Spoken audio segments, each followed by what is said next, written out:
जय हिंद दोस्तों, आपका अपने YouTube channel PSW arts point में स्वागत है। आज मैं लेके आया हूं आपके लिए एक नई वीडियो 10th क्लास से रिलेटेड सिविक्स का। ओके, फर्स्ट चैप्टर है सत्ता की साझेदारी, पावर शेयरिंग। इसमें 2 कंट्रीज हैं, उनका एग्जांपल लिया गया है। एक लिया गया है बेल्जियम का और एक लिया गया है श्रीलंका का। तो 2 एग्जांपल है इसमें। पहले तो बेल्जियम और श्रीलंका की बात करेंगे हम, इनके जो डेमोग्राफिक स्ट्रक्चर है किस तरीके देखने मिलता है हमारे को। फिर श्रीलंका बहुसंख्यकवाद किस प्रकार देखने मिलता है, बेल्जियम ने क्या समझदारी अपनाई अपनी पावर शेयरिंग को करने में, और सत्ता की साझेदारी क्यों जरूरी है, सत्ता की साझेदारी के रूप क्या क्या देखने मिलते हैं। ये 5 टॉपिक है जो इसके हमारे को देखने मिलते हैं। सबसे पहले बात करें बेल्जियम की। ओके, तो बेल्जियम जो है यूरोप का एक छोटा सा देश है। ओके, बेल्जियम कहां पड़ता है? यूरोप में। यूरोप का एक छोटा देश है। क्षेत्रफल में अगर हम बात करें तो हरियाणा राज्य से भी छोटा है। इसकी सीमाएं जो है 3 कंट्री से टच होती है। 3 कंट्री से इसकी बाउंड्री लाइन टच होती है, फ्रांस, नीदरलैंड और जर्मनी।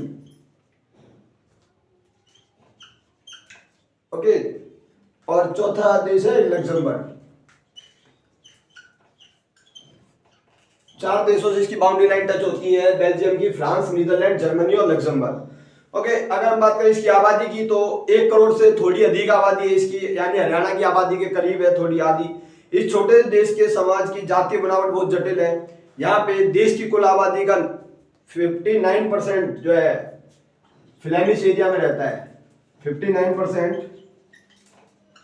फ्लैमिश इलाके में रहते हैं यहाँ पे, और 40% जो है डच बोलता है, और शेष 40% लोग बेलोनिया क्षेत्र में रहता है। 2 एरिया है यहाँ पे,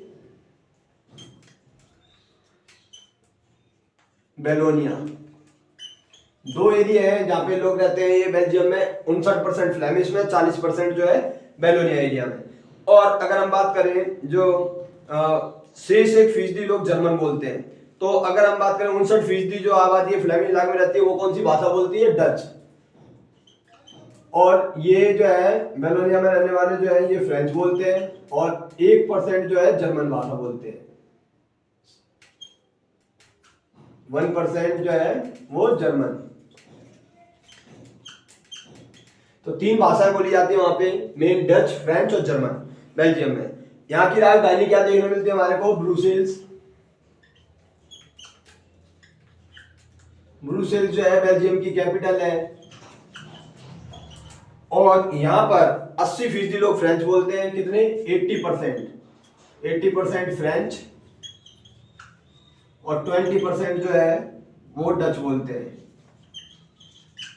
तो 2 लैंग्वेज बोली जाती है। कैपिटल में अगर हम बात करें तो फ्रेंच जो है ज्यादा बोली जाती है, 80%। और जबकि अगर वैसे पूरे देश में बात करी जाए तो 59% जो है फ्लैमिश क्षेत्र में डच भाषा बोली जाती है।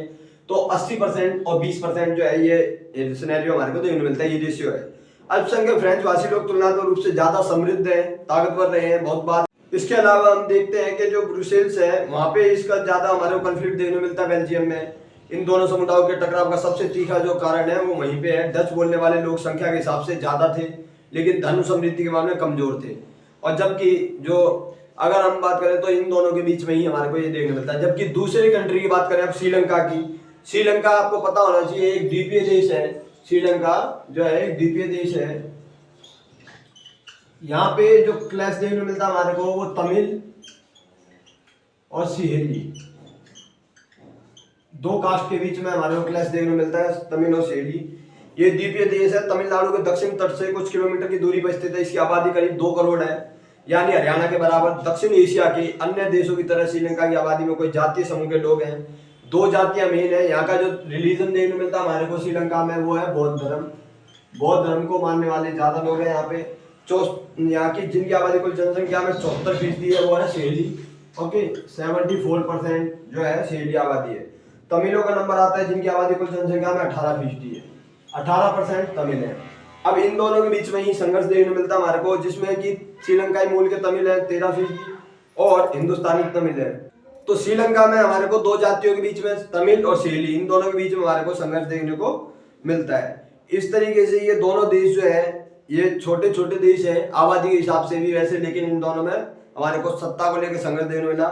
अब बात करते हैं हम श्रीलंका में बहुसंख्यकवाद की। तो श्रीलंका कब आजाद हुआ था आपको पता होना चाहिए? 1948, 1948 में श्रीलंका आजाद हुआ था। उस समय इसे सिलोन कहा जाता था।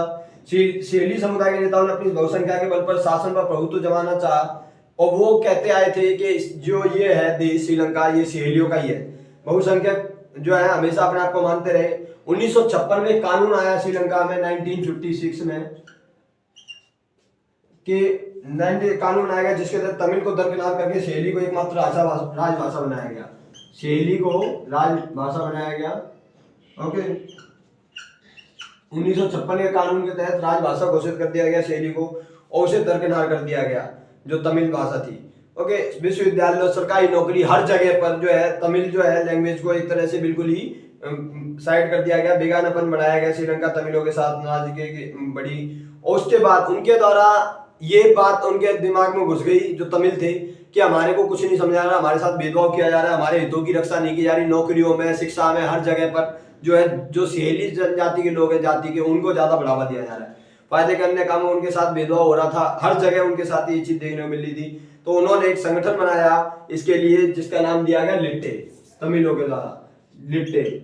इसका पूरा नाम देखने मिलता है हमारे को liberation tigers of Tamil Eelam, liberation tiger of Tamil Eelam. 1983 में बनाया गया था उनके हक की मांग करने के लिए श्रीलंका के जो तमिल थे। और उन्होंने एक तरह से ये युद्ध की स्थिति बन गई और गृह युद्ध हुआ वहां पर दोनों के बीच में, सहेली और तमिल के बीच में हमारे को गृह युद्ध देखने को मिला, जिससे कि उनको उनका हक मिल सके। उन्होंने ये मांग करी कि उनको एक अलग राष्ट्र चाहिए, एक अलग इलम चाहिए, स्वतंत्र तमिल इलम। बेल्जियम ने जबकि इसकी जगह पर दूसरा मामला अपनाया। 2009 में लिट्टे को फिर समाप्त कर दिया गया। भारतीय सेना भी कूदी थी यहाँ से, 1987 में भारतीय सेना गई थी बीच बचाव के लिए, लेकिन भारतीय सेना को ही वापस बुलाना पड़ा। ऑपरेशन पवन किया गया था भारतीय सेना के द्वारा, वो बिना उद्देश्य हासिल किए वापस आना पड़ा। गृह युद्ध का अंत हुआ सन 2009 में, फिर लिट्टे को समाप्त कर दिया गया। जबकि इसी की जगह पर बेल्जियम ने समझदारी अपनाई। बेल्जियम के नेताओं ने श्रीलंका से अलग रास्ता अपनाने का फैसला किया और उन्होंने कुछ प्रावधान किए, जैसे कि संविधान में इस बात का स्पष्ट प्रावधान किया गया केंद्रीय सरकार में डच और फ्रेंच भाषी मंत्रियों की संख्या समान होगी। दोनों मंत्रियों की संख्या समान रखी गई, डच और फ्रेंच भाषियों की। पहला प्रावधान तो ये था। दूसरा जो प्रावधान करा उन्होंने वो ये करा कि केंद्र सरकार की अनेक शक्तियां जो है देश के 2 इलाकों में बांटी जाएंगी, क्षेत्रीय सरकारों को जो है, और राज्य सरकार केंद्रीय सरकार के अधीन नहीं रहेगी। तो दोनों में पावर बांटी गई। तीसरी जो थी, ब्रुसेल्स में अलग सरकार है और इसमें दोनों समुदायों का समान प्रतिनिधित्व है, चाहे वो बात करें डच की, चाहे बात करें हम इसके अलावा फ्रेंच भाषियों की, दोनों को समान अधिकार दिया गया। तो इस तरीके से उन्होंने मैटर को सॉर्ट आउट करा अपने, और कोई संघर्ष की स्थिति नहीं बनने दी। केंद्रीय और राज्य सरकारों के अलावा यहाँ एक तीसरे स्तर की सरकार बनाएगी जिसे कहा गया सामुदायिक सरकार। तो उसमें भी जो है भागीदारी फ्रेंच और जर्मन दोनों बोलने वाले और जो डच थे, तीनों की भागीदारी अलग अलग रखी गई। तो इस तरीके से बेल्जियम में कोई गृह युद्ध की स्थिति नहीं बनी। उन्होंने जो है वो युद्ध की स्थिति बन भी रही थी 2 जातियों के बीच में, लेकिन उन्होंने शांति तरीके से समान प्रतिनिधित्व देते हुए उस मैटर को सॉर्ट आउट करा और आपस में गृह युद्ध की स्थिति नहीं बनी वहां पे। अगर हम बात करें जो हमारे को देखने मिलती है सत्ता की साझेदारी क्यों जरूरी है, तो सत्ता की साझेदारी इसलिए जरूरी है ताकि किसी को ये ना लगे कि हमारे को हमारा हक नहीं मिल रहा। अगर सत्ता की साझेदारी ना की जाए, सत्ता को ना बांटा जाए, पावर शेयरिंग ना की जाए कंट्री में, तो बहुत जल्दी कंट्री के लिए वो घातक साबित होगा। बहुसंख्यकों का अत्याचार जो है अल्पसंख्यकों पर बहुत ज्यादा बढ़ने लग जाएगा, किसी भी देश में क्यों ना हो वो चीज। अगर हम बात करें, समझदारी उसी में है कि दोनों के बीच में सत्ता का बंटवारा कर दिया जाए, कोई भी 2 जातियां हैं या 2 समुदाय हैं, नहीं तो फिर वो देश बहुत जल्दी ही टूट जाएगा। सत्ता की साझेदारी के अलग अलग रूप देखने मिलते हैं हमारे को। अभी ये जो दे रखा है टॉपिक, सत्ता की साझेदारी के रूप क्या क्या है। सबसे पहले बात करें, विभिन्न अंगों के बीच में सत्ता का बंटवारा होता है। जैसे भारत में विधायिका, कार्यपालिका, न्यायपालिका के बीच सत्ता का बंटवारा है, क्योंकि जो विधायिका है वो कानून बनाने का काम करती है, न्यायपालिका दोनों के बीच मनमुटाव होता है तो उसको सुलझाने का काम करती है, और कार्यपालिका लागू करने का काम करती है कानून को। तो सत्ता एक जो है संस्थाओं के बीच बांटी गई है। दूसरी, राज्य स्तर और स्तर के आधार पर सरकार के बीच बंटवारा है। केंद्र स्तर की सरकार के अलग अधिकार है, राज्य स्तर की सरकार के अलग अधिकार है। जैसे पूरे देश के लिए सामान्य सरकार है उसे कहते हैं केंद्रीय सरकार अपने देश में, और जबकि भारत में जो है उसी की जगह पे हम देखें तो वो राज्य और केंद्र 2 स्तरों पे सरकार देखने मिलती है। तीसरे स्तर की सरकार जो है हमारे को पंचायत देखने मिलती है। तो और इसके अलावा हम कहें सत्ता का बंटवारा विभिन्न सामाजिक समूह के बीच भी हो सकता है, जैसे भाषाई समूह के बीच, धार्मिक समूह के बीच, सामुदायिक सरकार जिन्हें कहा जाता है जैसे बेल्जियम में। तो इसी तरीके से हमारे को देखने मिलती है। सत्ता के बंटवारे का एक और रूप हमें देखने मिलता है दबाव समूह और आंदोलनों के द्वारा सत्ता बांटी जाती है लोकतांत्रिक व्यवस्था में। तो ये अलग अलग हमारे को रूप देखने को मिलते हैं सत्ता के बंटवारे के लिए कि किस तरीके से जो है सत्ता बांटी जाए। तो एक हमने देखा बेल्जियम का उदाहरण, यहाँ पे शांतिपूर्ण तरीके से उन्होंने हल कर लिया, उसका समाधान निकाल लिया। और एक श्रीलंका देखा जो 2 जातियों के बीच में उलझ कर रह गया। तो किस तरीके से जो है सत्ता की साझेदारी जरूरी है, वो इस चैप्टर में हमारे को जानने को मिलता है। इस चैप्टर में इतना ही। इससे अगला चैप्टर है संघवाद, उसकी हम बात करेंगे अगले चैप्टर में, अगली वीडियो में। इस वीडियो को ज्यादा से ज्यादा स्टूडेंटों तक शेयर करो। आपके 10th के बोर्ड के एग्जाम आ रहे हैं, ये बहुत हेल्पफुल वीडियो है आपके लिए। ओके, तो ज्यादा से ज्यादा वीडियो को शेयर करो, चैनल को सब्सक्राइब करो, बेल आइकन को प्रेस करो ताकि आने वाली वीडियोस की नोटिफिकेशन मिल सके। और प्ले लिस्ट में जरूर जाए, वहां पे आपको दूसरी बुक की आपकी सारी वीडियो मिल जाएंगी। तो थैंक यू गाइस, जय हिंद, जय भारत।